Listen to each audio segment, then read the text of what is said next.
주시옵소서. 매일매일 삶에서 우리를 도우시고 은혜 베푸심에 감사의 찬양을 올려드립니다. 주님, 찬양을 받으시옵소서. 찬양하는 대원들 늘 지키시고 보하여 주셔서 삶이 날마다 주님의 찬양을 올려드리는 평안의 삶이 될 수 있도록 축복하여 주시옵소서. 찬양을 듣는 우리들도 그 마음이 심령이 깨어지게 하시고 또 평안 가운데 거할 수 있도록 인도하여 주시며 늘 주님께서 우리에게 베푸신 은혜를 기억하며 생각하게 하여 주시옵소서.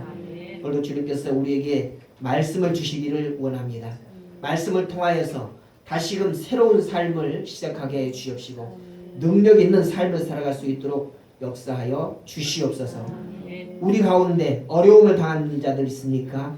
아픔을 당하는 자들 있습니까? 외롭고 슬픔을 당하는 자 있습니까? 두려움에 떨고 있는 자들 있습니까? 주님이여 말씀으로 우리가 새롭게 힘을 얻게 해 주시옵시고 새로운 발걸음을 내디딜 수 있도록 용기를 허락하여 주시옵소서. 말씀을 주실 주님 앞에 기대를 하며 나아갑니다. 주께서 우리의 모든 것들을 주장하여 주시기를 원하오며 예수님의 이름으로 기도드렸습니다. 아멘. 지난주에는 목이 빠질 뻔했습니다. 어떤 분을 기다리다가 오늘도 그럴 뻔했어요. 그런데 오셨습니다. 여러분 한 분 한 분이 안 오시면은요 저는 외적으로 안 보이지만은 목이 막 빠져나가요. 오셔야 할 분이 안 오십니다. 표현을 안 하지만은 하나님 다음번으로 여러분에게 관심을 많이 가지고 계시니까요. 우리 최춘옥 집사님 어디 가셨어요? 갔어요? 그쪽에 목은 또 한참 돌아가겠습니다. 12월 첫 주일입니다. 12월 첫 주일을 대강절 또는 대림절이라고 얘기합니다. 예수님께서 우리에게 다시 오시겠다라고 말씀하시고 하늘로 올라가셨는데 그 다시 오심을 기다리는 그런 마음으로 살아가는 그런 절기가 바로 대강절이죠. 이럴 때는 늘 우리는 또 지난 날을 돌아보기도 하죠. 지난 한 해 동안 여러분은 어떻게 살아오셨습니까? 안녕하셨습니까? 평안하셨습니까? 아멘. 그렇게 답을 못 하시는 분들도 있을 것입니다. 괴로움이 있었고 여러 가지 고난이 있었고 형통치 못한 그런 삶을 사셨던 분들도 분명히 있을 것입니다. 또 두려움에 떨고 있는 그런 삶을 두려움에 떠는 그런 삶을 살 수도 있습니다. 여러분 두렵지 않습니까? 두렵습니까? 안 두렵습니까? 사람들은 대부분 무서워도 두렵다고 하지고 좋아도 두렵다고 해요. 서울의료원에서 봉사를 하는 사람들을 한꺼번에 모아놓고 상을 주거든요. 우수봉사자 해가지고 어떤 분이 우수봉사자 상을 받으러 오라고 하니까 너무 많은 사람들 앞에서 상 받기가 두렵다고 참석을 못하겠대요. 상을 준대도 두려워서 못하겠다고. 한밤중에 부모님이 심부름을 가면은 엄청 그렇게 두려운지 몰라요. 제가 어렸을 때 저희 마을에 가게가 있는데 일찍 문을 닫고 밤늦게 좀 필요한 거 있으면은 그 이웃 마을 가게로 이렇게 가야 되는데 낮에는 전혀 무섭지가 않거든요. 근데 밤에 가면은 한 500m 정도밖에 안 되는 그 거리인데도 중간에 무덤이 있고 그 밑에 내려가면은 저수지가 있습니다. 꼭 저수지에는 2, 3년에 한 번씩 빠지는 사람이 있어요. 그런 소문들 때문에 밤길에 거기 가기가 엄청 두렵습니다. 우리는 사는 게 두려움인 것 같아요. 그렇죠? 오늘 본문에 보면은 두려워 떨고 있는 한 제자의 모습을 우리는 보고 있습니다. 살다 보면은 인생에는 돌풍처럼 갑작스럽고 또 예기치 못한 그런 고난과 고통을 만날 때가 있습니다. 오늘 베드로가 물속으로 빠져 들어가는 것처럼 내 힘으로 감당할 수 없는 그런 어려움, 또 밑바닥으로 점점 침몰해 가는 것처럼 느껴지는 그런 삶을 우리는 살게 됩니다. 오늘 제자들이 갈릴리 바다에서 만난 바람과 풍랑, 이 바람과 풍랑이 오늘을 살아가는 우리 인생과 비슷하지 않는가라고 이렇게 생각이 됩니다.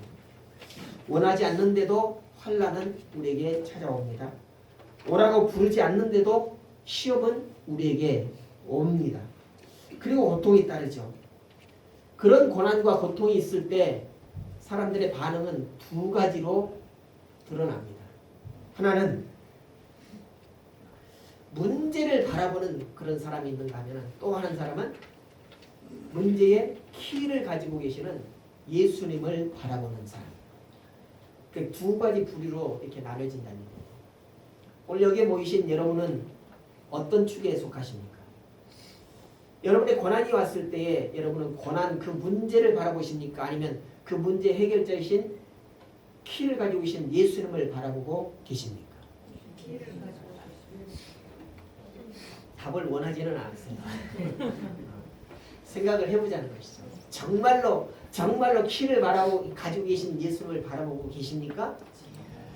그렇게 또 물으면 또 살짝 대답이 작아지기도 하죠. 그래서 명확한 답을 원하는 것은 아닙니다. 그래서 인생에 세찬 바람이 불고 풍랑이 있을 때에 우리는 무엇을 바라보아야 하겠느냐라고 하는 그런 자전적인 질문을 해봅니다. 오늘 마태복음 그리고 마가복음 요한복음에서 오늘 본문과 동일한 그런 본문을 다루고 있습니다. 마가는 이 두 사건을 이렇게 연결합니다. 마가복음 6장 52절에서 이는 그들이 그 떡 떼시던 일을 깨닫지 못하고 도리어 그 마음이 둔하여졌습니다. 이 바다에서 풍랑을 만난 사건 이전에 어떤 사건이 있었느냐라고 하는 것을 우리는 먼저 살펴봐야 한다는 것이죠. 그 앞에 어떤 일이 있었냐면 광야에서 넓은 들에서 예수님께서 말씀을 전합니다. 근데 거기 모인 자들의 숫자가 남자들만 20세 이상 된 남자들만 5,000명이었다. 그러면은 사람들이 모이는데 남자들이 더 잘 모여요, 여자들이 더 잘 모여요? 그렇죠. 그러면 이것으로 추측을 해보면은 남자 5,000명, 그 다음에 여자 더 많이, 그 다음에 아이들 포함하면은 한 2만 명 정도 모였을 것이다 라고 추측을 할 수 있어요. 2만 명 정도의 사람들이 모여서 예수님의 말씀을 들었는데, 그러는 중에 얼마나 예수님의 말씀이 달콤하고 지루하지 않았는지 시간이 훌쩍 가버렸습니다. 그래서 시간이 훌쩍 갔다는 얘기는 밥을 먹어야 될 때가 있었다는 거죠. 그런데 먹을 것을 찾아보니까 아무것도 없었습니다. 찾다가 한 아이를 찾았는데 그 아이에게서 물고기 2마리, 그 다음에 보리떡 5덩어리, 이것을 찾아서 그 많은 사람들을 다 먹였더라라고 하는 그런 기적적인 사건이 있었다는 거죠. 그리고는 그 사건 다음에 오늘 제자들이 만난 바다에서 풍랑 사건을 우리는 대하게 됩니다. 이 두 사건을 연결하는 그 말씀 바로 마가가 얘기하는데, 오늘 그 떡 떼시던 일을 깨닫지 못하고 마음이 둔하여졌더라 이렇게 연결을 하고 있어요. 제자들이 바다에서 풍랑을 만났는데 그 풍랑으로 인해서 두렵고 떨었다라는 것입니다. 무서워서 어쩔 줄 몰랐다는 것입니다. 그런 사건이 있었다는 거죠. 그런데 그 사건과 앞의 사건을 연결하는 그 말씀이 바로, 그들은 그 앞전의 사건을 분명히 경험했음에도 불구하고 기억하지 못하고 그들이 둔하여졌다라고 이렇게 말하고 있죠. 요한복음 6장 9절에 보니까 이렇게 말씀합니다. 여기 한 아이가 있어 보리떡 5개와 물고기 2마리를 가지고 있나이다. 그러나 그것이 이 많은 사람들에게 얼마나 되겠사옵니까? 이렇게 말해요. 물고기 2마리. 물고기를 히브리 말로, 아니 헬라 말로 뭐라고 할까요? 차 뒤에 보면 물고기 모양이 돼 있어요. 그 뭐라고 써 있다고 했습니까? 익투스라고 해요. 익투스. 익투스. 또 다른 물고기를 표현하는 말로 뭐라고 할까요? 옵사리온이라고 하는 말이 있어요. 옵사리온. 그러니까 요한복음에서는 이 물고기를 표현할 때 익투스라고 쓰지 않냐고 옵사리온이라고 표현했습니다. 이 옵사리온이라고 하는 이 표현의 말의 의미를 좀 살펴봤더니 뼈채 먹을 수 있는 그런 물고기라고 해요. 뼈채 먹을 수 있는 물고기. 그러니까 뼈채 먹을 수 없는 물고기, 모든 물고기들은 전부 다 익투스라고 얘기를 하는데 그 물고기들 중에서 뼈채 먹을 수 있는 물고기는 옵사리온이라고 얘기하는 거예요. 이 요한복음에서는 이 물고기를, 이 어린 아이가 싸운 물고기 두 마리를 익투스라고 표현하지 않냐고 옵사리온이라 이렇게 표현을 했다는 거죠. 그러면 그 물고기가 큰 물고기일까요? 작은 물고기일까요? 그렇죠? 큰 물고기는 요리를 하면 뼈가 드세져 가지고 씹을 수가 없어요. 그러나 작은 물고기는 요리를 해도 그냥 씹어 먹을 수 있다는 거예요. 그래서 여기서 옵사리온이라고 하는 이 물고기는 씹어 먹을 수 있는 아주 작은 물고기다는 거죠. 작은. 그러니까 500명 아니 5,000명, 2만 명이 먹을 수 있는 정도의 큰 참치 같은 고래 같은 그런 고기가 아니라 아주 작은 손바닥보다 더 작은 그런 물고기 두 마리였다라고 하는 것을 오늘 요한은 강조하고 있다는 것입니다. 구약 성도들을 그 모습을 살펴보기로 합니다. 구약에서 보니까 추수 때에 이삭을 줍잖아요. 이삭을 줍는 것은 가난한 사람들을 위한 배려가 포함이 되어 있습니다. 그래서 율법으로도 이 추수를 하는 사람들이 이삭을 거두지 못하도록 주워 담지 못하도록 그렇게 정하고 있어요. 그 떨어진 이삭은 가난한 자들을 위한 것이다 라고 이렇게 정하면서 그것을 추수하는 자들이 거둬들이지 못하도록 이렇게 정해놨습니다. 룻기를 보면은 보아스가 이삭을 줍는 룻을 보면서 아직 추수하지 않은 그런 고랑을 따라서 이삭을 줍도록 그렇게 허락을 하죠. 추수가 완벽하게 되지 않았는데 아직 배지 않았는데도 불구하고 그 고랑을 따라서 이삭을 줍도록 허락을 합니다. 그리고 더 나아가서 어떻게 합니까? 추수하는 자들에게 일부러 이삭을 떨어뜨리라고 얘기해요. 얼마나 가난한 자들에 대한 그런 배려가 심어 있습니까? 그런데 나아가서 바닷가에는 어떻게 하느냐? 이 옵사리온, 그러니까 어부들은 이 물고기, 작은 물고기는 먹지 않아도 별반 손해가 없다는 것입니다. 집으로 가져가지 않아도 별반 이득이 없다는 것이죠.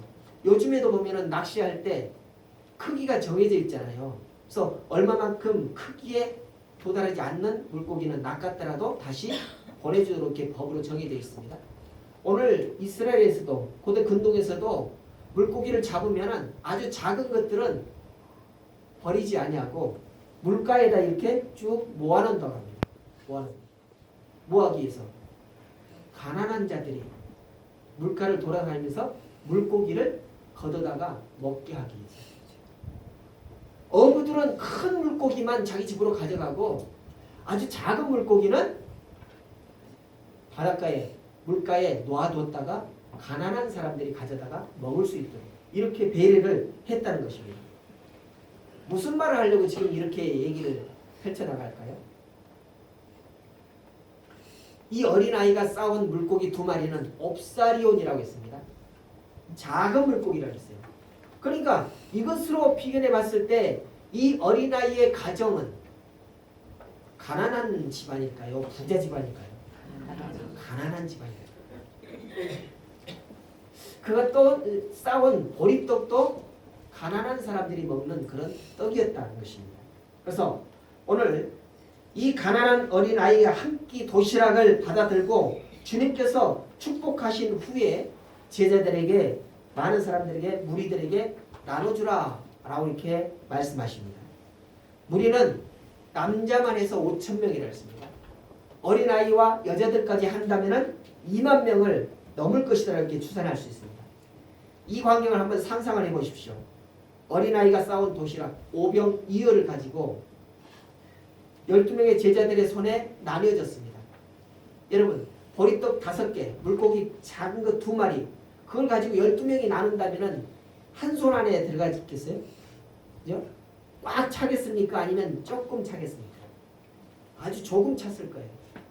예수님께서는 축사를 하시고 그것을 2만 명에게 나눠주라고 이렇게 말씀을 하십니다. 오늘 베드로의 손바닥에 분배받은 보리떡과 옵사리한 분량을 한번 상상을 해보십시오. 그리고 그들은 12명의 제자들은 이제 100명씩 50명씩 무리지어서 앉아있는 무리를 향해서 나가서 오늘 이 오병이어를 나눠줍니다. 베드로 손에 들려있었던 보리떡과 옵사리오는 나눠주면 나눠줄수록 없어져야 과학이고 물리학이고 자연의 질서이고 자연의 법칙입니다. 여러분 내 손에 들려있는 것을 다른 사람에게 나눠주면 내 손에 있는 것은 없어져야 돼요? 남아있어야 돼요? 없어져야 진리입니다. 없어져야 이게 과학이에요. 그런데 오늘 성경을 보니까 아주 묘한 광경이 나타나고 있습니다. 제자들의 손에 들려있는 그 작은 음식이 줄어들질 않아요. 사라지지가 않습니다. 물리학의 법칙, 자연의 법칙이 전혀 적용이 되지 않는다는 것입니다. 놀랍지 않습니까? 나만 놀라운가? 안 놀라워요? 놀라워요. 내 손에 들려있는 것을 다른 사람에게 주면은 없어져야 하는데 안 없어지고 그대로 계속 있다는 거죠.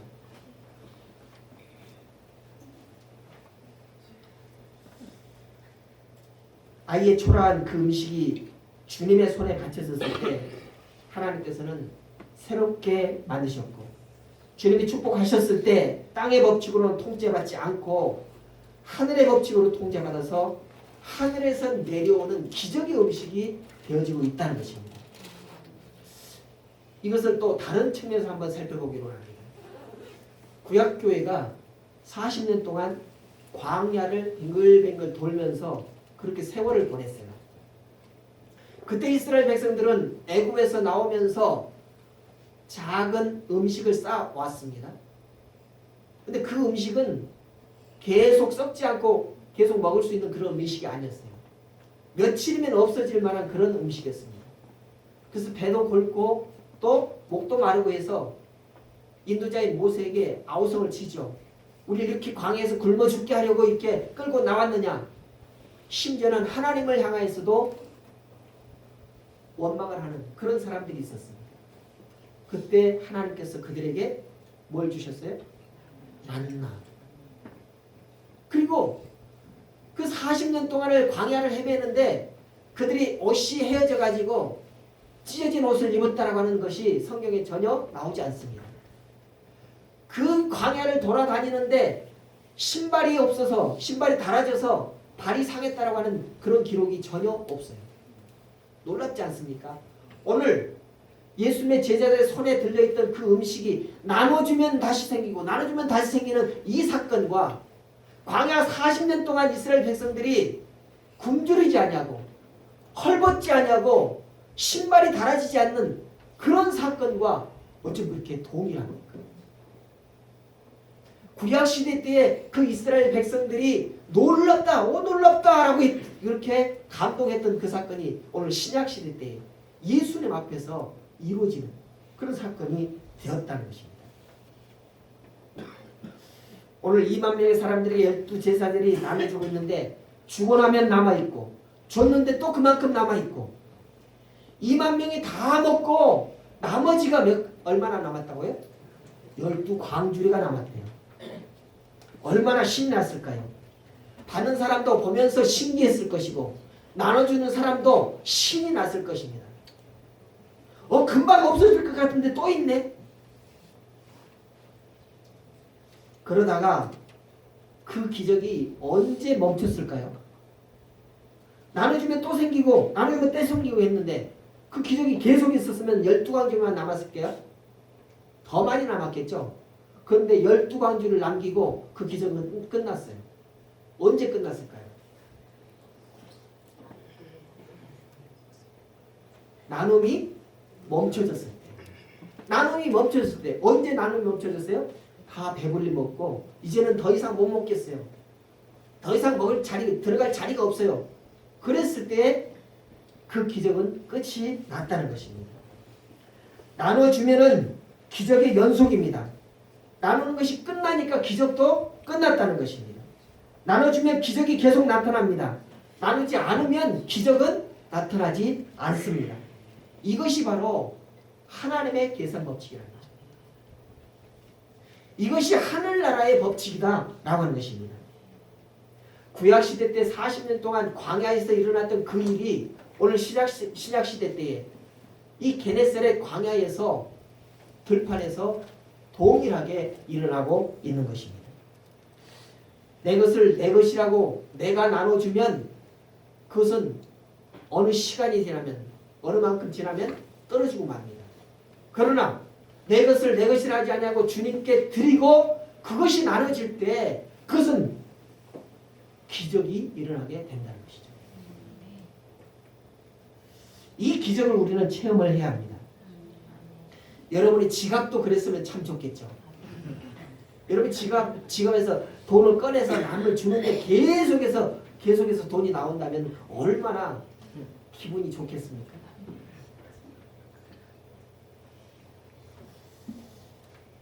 지갑이 내 것이 아니라 하나님의 것이 되어서 하나님의 것을 나누면 마르지 않고 그치지 않는 채워짐이 계속 될 줄로 믿습니다.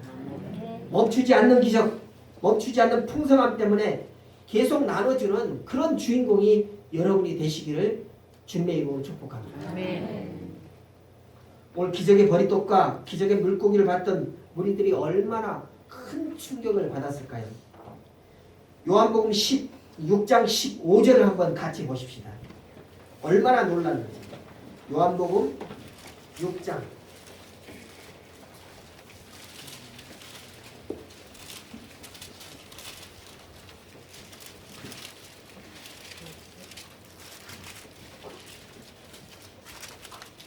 찾으셨습니까? 한번 같이 읽어보겠습니다. 6장 15절입니다. 시작.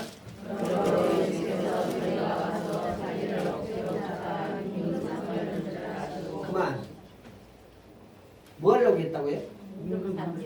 누구를? 왜 임금 삼으려고 해요? 그가 우리나라의 임금이 되면 농사하지 않아도, 그죠? 땀 흘리지 않아도 먹을 것에 대해서는 전혀 걱정이 없겠다라는 그런 계산이 있은 거죠.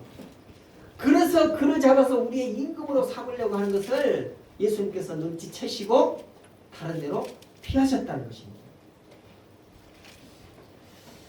그러니까 오늘 이 말씀을 보면서 오병이어의 기적, 그리고 오늘 본문의 말씀 갈릴리 바다에서 만난 풍랑 사건, 이 사건은 상당한 시간이, 상당한 기간이, 날짜가 떨어져 있는 그런 사건이 아니라 그날 당일에 일어난 사건이라는 겁니다. 그렇죠? 오병이어는 낮에 일어난 사건이고 광풍을 만난 그 풍랑 사건은 밤에 일어난 사건이에요. 몇 시간 차이가 없다는 것입니다. 낮에 오병이어의 기적을 봤던 제자들, 그들은 그 마음속에, 생각 속에 어떤 마음이 있었을까요? 야, 내가 저런 예수를 스승으로 모시고 있구나. 얼마나 가슴이 뿌듯하고 어깨가 막 으쓱으쓱해지지 않았을까요? 그리고 그는 우리의 영원한 스승이다 라고 하면서 정말로 저런 예수님이 내 곁에 계시는 것이 나에게는 정말로 행운이다, 복이다 라고 이렇게 느꼈을 것입니다. 다른 말로 얘기하면 예수님께서 그동안 말씀하셨던 하나님을 믿는 믿음, 예수님의 말씀에 대한 그런 신뢰, 얼마나 단단했을까 우리가 상상할 수 있잖아요. 그런데 그날이 가기도 전에 그날 밤에 바다에서 광풍을 만났는데 그런 믿음이 보여지지 않았다는 것이죠. 그래서 아까 마가복음에서는 뭐라고 그래요? 그 떡되는 것을 기억하지 못하고 그 마음이 둔하여졌다 이렇게 말해요. 둔하여졌다.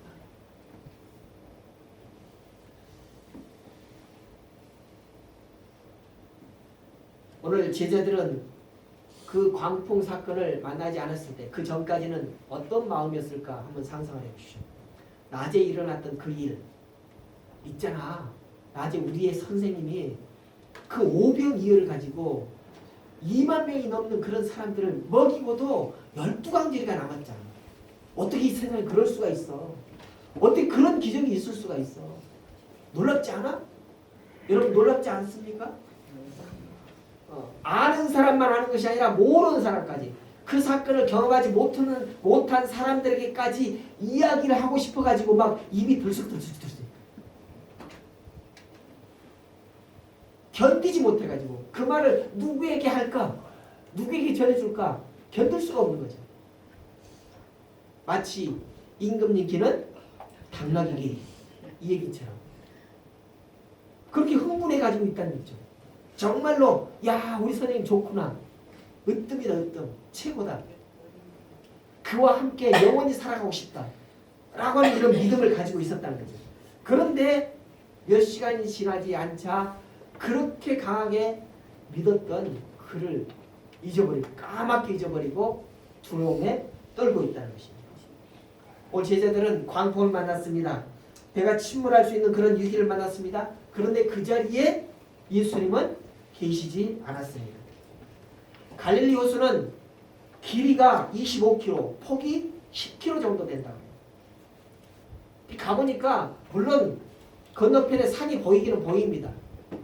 그렇지만 호수라고 할 수 없는 넓은 담수호예요.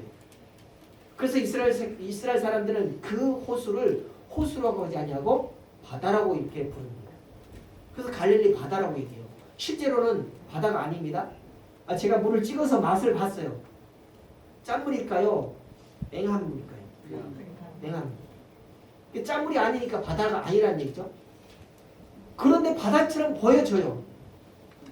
그 주변에 높은 산들이 있기 때문에 바람이 소용돌이 갇혀서 파도가 바다처럼 일어난다는 것이에요.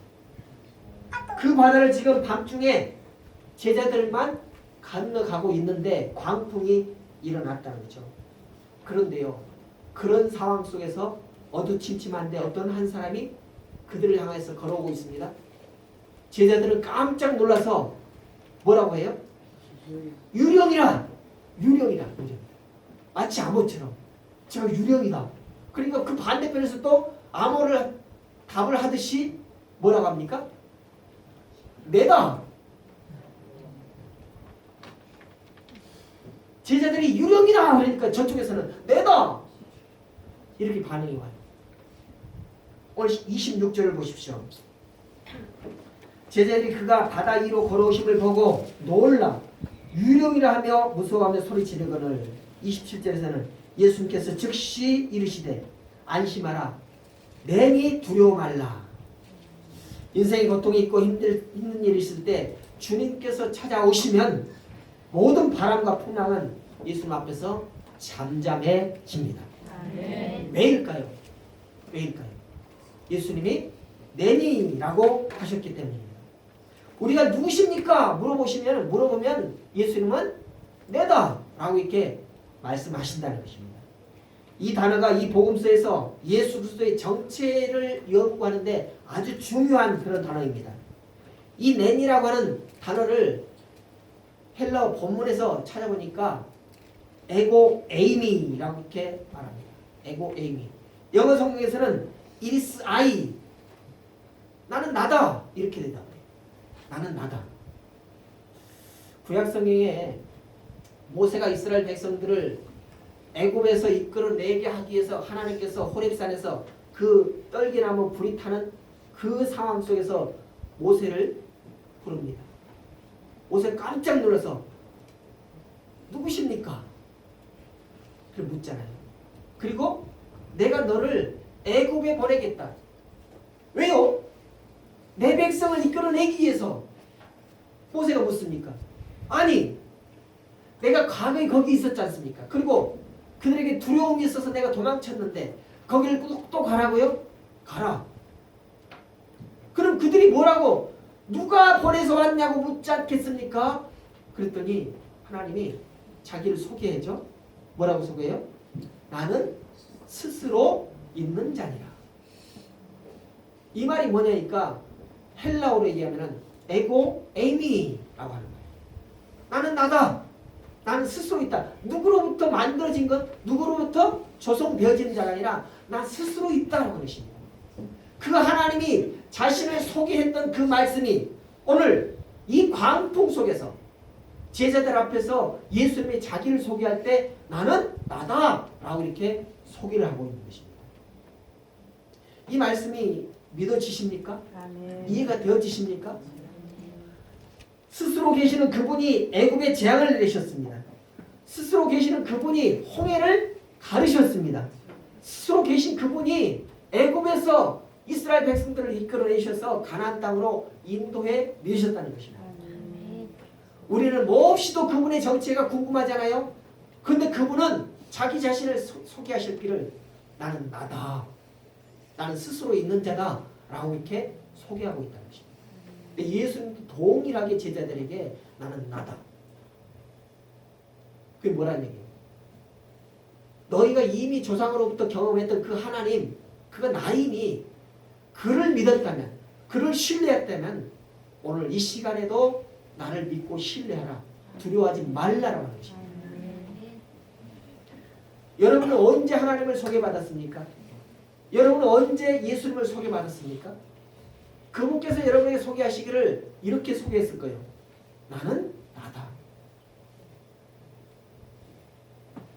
그 소개를 받고 우리는 이미 알고 있었던 하나님에 대해서, 이미 알고 있었던 예수님에 대해서 다시 한번 새롭게 알므로 그 이후로부터 우리는 두려움이 없고 떨림이 없는 그런 삶을 살 수 있었다는 것입니다.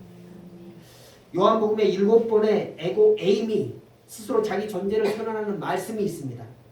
내가 길이요 진리요 생명이다 합니다.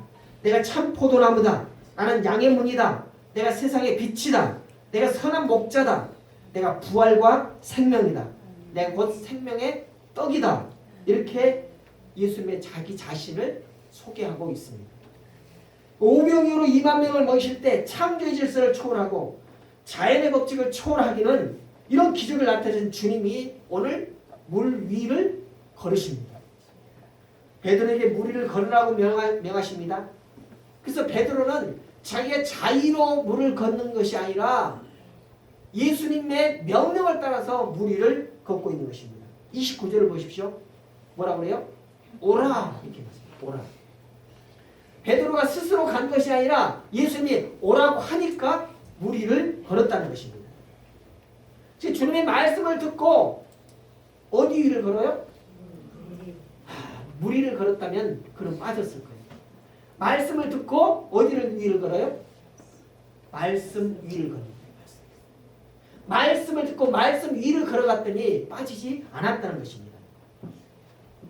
이 말씀의 능력이 자연의 건축보다 훨씬 더 위다라고 하는 것을 우리는 믿어야 할 것입니다. 말씀의 능력이 홍해를 가르고 마른 땅을 만드셨습니다. 말씀의 능력이 흐르던 요단강물을 멈추게 하고 마른 땅으로 이스라엘 백성들이 건너게 하셨다는 것입니다. 오늘 베드로가 오라라고 하는 주님의 말씀을 듣고 그 말씀 위를 걸어갔습니다. 그렇게 걸어가던 베드로가 말씀을 바라보지 못하고 뭔가 다른 것을 바라봤어요. 뭘 봤어요? 뭘 봤습니까? 30절 한번 보십시오. 30절. 마태복음 14장 30절. 뭘 봤다고 나옵니까? 바람을 봤다는 바람을. 바람을 보고 무서워 빠져가는지라 이렇게 말씀합니다. 예수님의 말씀을 보고 말씀 위를 걸었을 때는 빠지지 않았습니다. 그런데 말씀을 보지 못하고 다른 엉뚱한 걸 바람을 봤더니 그 시로 빠져갔더라는 거죠.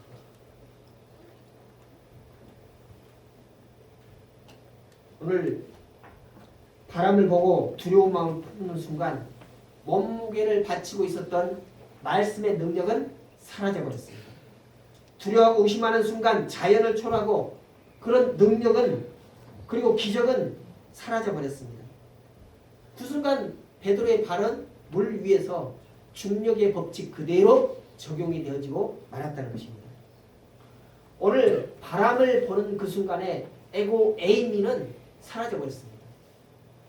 오늘 바람을 보는 순간 오병이어로 2만 명을 먹이셨던 그분은 사라지고 말았습니다. 그래서 마가 입을 통해서 고백하지 않습니까? 왜냐하면 이는 그들이 그 떡 떼시던 일을 깨닫지 못하고 도리어 그 마음이 둔하여졌습니다. 떡 떼시던 그 예수님의 능력, 그 말씀, 축사하시는 그 기도의 내용, 그 말씀을 분명히 경험했음에도 불구하고 그것을 잊어버리고 망각했기 때문에 오늘 그는 마음이 둔해져서 물속으로 빠져들어갔다는 것입니다. 마음의 두려움을 품는 순간 말씀의 능력은 사라져버립니다. 물에 빠질지도 모른다는 그런 의심을 품는 순간 우리 모두는 물속으로 빠져들 수밖에 없다는 것입니다. 말씀 위에 끝까지 서 있으면 빠지지 않을 텐데 바람을 보고 물 위에 섰기 때문에 침몰해 버리고 만다는 것입니다. 오늘 31절에서 보니까 예수께서 즉시 손을 내밀어 저를 붙잡으시며 가라사대 믿음이 적은 자여 왜 의심하느냐 라고 이렇게 책망하십니다. 마가복음에서는 뭐라 그랬어요? 아까 그 전에 있었던 낮에 있었던 그 사건을 기억하지 못하고 마음이 둔해졌다고 이렇게 표현을 하는데 오늘 마태복음에서는 믿음이 적었다고 이렇게 표현을 하고 있습니다. 표현 방법은 다르지만 동일한 맥락입니다. 그래서 자기 앞에 계시는 예수님을 바라봐야 하는데 시선을 놓쳐버렸다는 거죠. 예수님을 바라보고 말씀을 바라봐야 할 그 시선이 엉뚱한 데 가 있을 때에 우리는 그 예수님의 능력을 체험하지 못한다는 것이죠. 오늘 두 기적 모두 자연의 질서 그리고 과학의 법칙을 초월하는 기적입니다. 이 기적을 나타내신 분은 자연의 법칙을 통치하시는 창조주 하나님이심을 증거하기 위해서 오늘 두 사건을 동시에 보여주고 있어요. 내가 내다, 나는 나다, 나는 스스로 있는 존재다 라고 하는 것을 증거하기 위해서 두 사건을 연속해서 우리에게 보여주고 계신다는 것입니다. 성도 여러분, 여러분 마음에 두려움을 품지 마시길 바랍니다.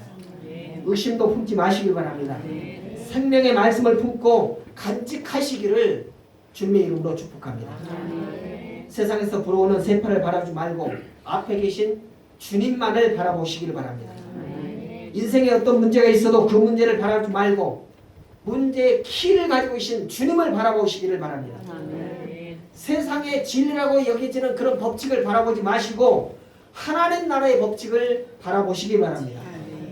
썩음의 질서를 바라보지 말고 썩지 않는 하나님의 나라의 질서를 바라보시기를 바랍니다. 바람과 물과 불 우리가 이길 수 없지만 그것을 만드신 분이 바로 하나님이십니다. 바람과 물과 불을 우리가 이길 수 없지만 그것을 통치하시고 운행하시는 분이 바로 우리가 믿는 하나님이십니다. 바람과 물과 불도 있으라고 명령하신 하나님 말씀대로 창조되었습니다. 바람과 물과 불도 있으라고 선포하신 하나님 말씀대로 움직이고 있습니다. 그 하나님을 우리가 믿는 것입니다.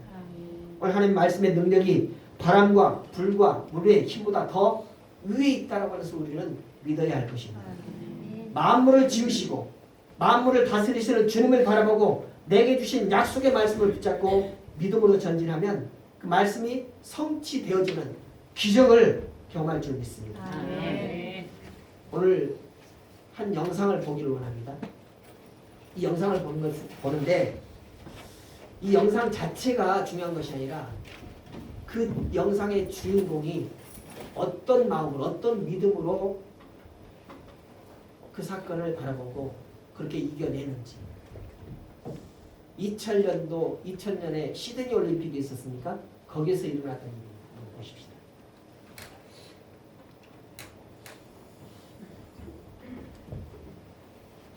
Family training for this time to see if she can win an individual Olympic gold.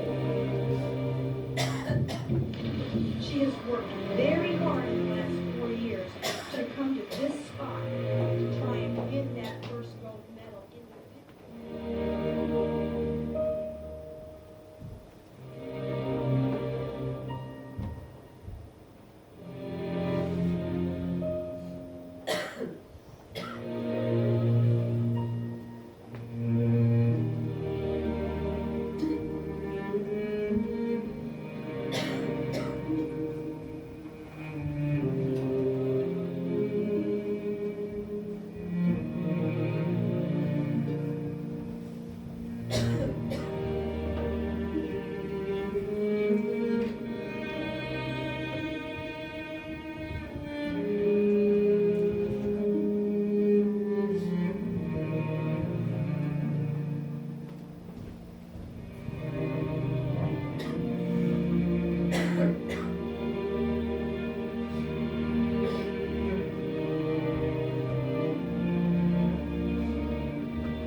last 8 Olympic gold medals awarded in this sport. Well, who would have thunk it? Laura said all along that if she did that fourth round dive for above 7.5 for 8, a back 2.5 somersault with 1/2 twist. She has the high degree of difficulty. She equals the degree of difficulty of the 2 Chinese in this round at 3.0.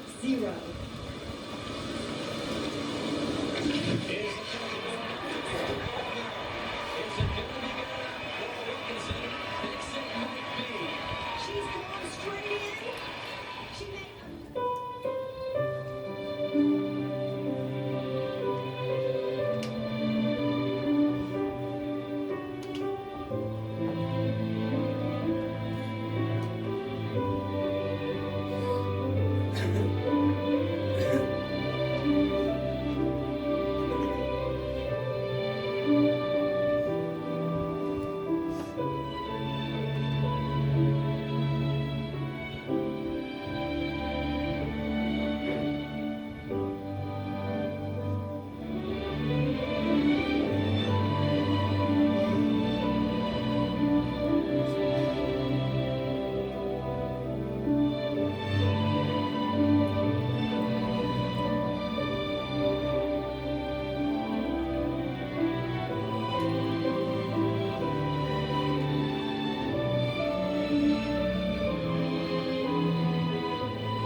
그렇습니다. 그는 환경을 바라보지 않았습니다. 여러 가지 악조건이었고 훈련도 하지 못했지만 바라본 것은 하나님의 말씀이었습니다. 그래서 내게 능력 주시는 자 안에서 모든 것을 할 수 있느냐. 이 능력이 무슨 능력입니까? 말씀의 능력입니다. 말씀을 부여잡고 그 앞에 섰을 때에 그는 예기치 못하게 우승을 했다라는 것은 있습니다. 그래서 우리는 늘 말씀을 상고하고 또 말씀에 의지해서 살아갈 때 우리는 두려움에서 빠져나올 수 있습니다. 우리 여러 가지 고난과 고통이 있을지라도 말씀을 부여잡고 말씀 위에 서서 가면은 조금도 두려움이 없다는 것이죠. 여러분의 삶이 말씀으로 인하여서 힘있고 능력 있는 삶이 되시기를 주님의 이름으로 부탁을 드립니다. 감사하신 아버지 하나님, 오늘 주님께서 두려워 떨고 있는 제자들에게 내니 두려워하지 말라 안심하라 말씀하셨습니다. 아버지 하나님, 우리는 늘 주님의 말씀을 대하면서도 그 말씀을 신뢰하지 못하고 온전히 우리의 모든 문제들을 주님 앞에 의뢰하지 못할 때가 많이 있습니다. 오늘 주님께서 다시금 말씀하십니다. 안심하라 내니 두려워하지 말라. 아버지 하나님, 이 말씀을 부여잡고 우리 일평생을 주님의 말씀 위에 살게 해주시옵시고 말씀을 부여잡고 살아가는 저들 되어서 조금도 두려움에 떨지 아니하고 날마다 주님께서 공부하시는 은혜와 또 평강을 누리며 살아갈 수 있도록 인도하여 주시옵소서. 감사드리며 예수님의 이름으로 기도드렸습니다.